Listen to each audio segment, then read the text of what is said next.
ধর্ষণ মানবতার বিরুদ্ধে এক বড় অভিশাপ। ধর্ষকের নির্মম শাস্তি প্রাপ্য। যে সমাজে মেয়েরা ভালো থাকে না, সে সমাজ কখনো ভালো থাকতে পারে না। মনে রাখবেন, এই নতুন বিলের তাৎপর্য তিনটি। তাৎপর্যটা বুঝুন।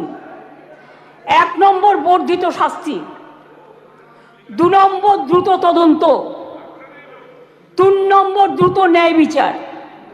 ধর্ষণ ও গণধর্ষণের ক্ষেত্রে ভারতীয় ন্যায় সংহিতার যে শাস্তির কথা বলা হয়েছে, 10 থেকে 20 বছরের সশ্রম কারাদণ্ড এবং ক্ষেত্র বিশেষে যাবজ্জীবন সশ্রম কারাদণ্ড। আমরা এটাকে করছি আমৃত্যু সশ্রম কারাদণ্ড থেকে গুরুতর থেকে ক্ষেত্রে এমনকি প্রাণদণ্ড, এইটুকুই আমরা চেঞ্জ করেছি।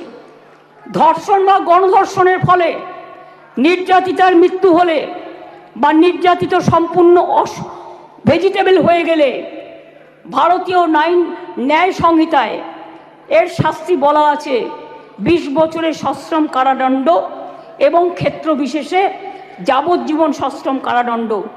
আমরা এটাকে করেছি প্রাণদণ্ড ও জরিমানা।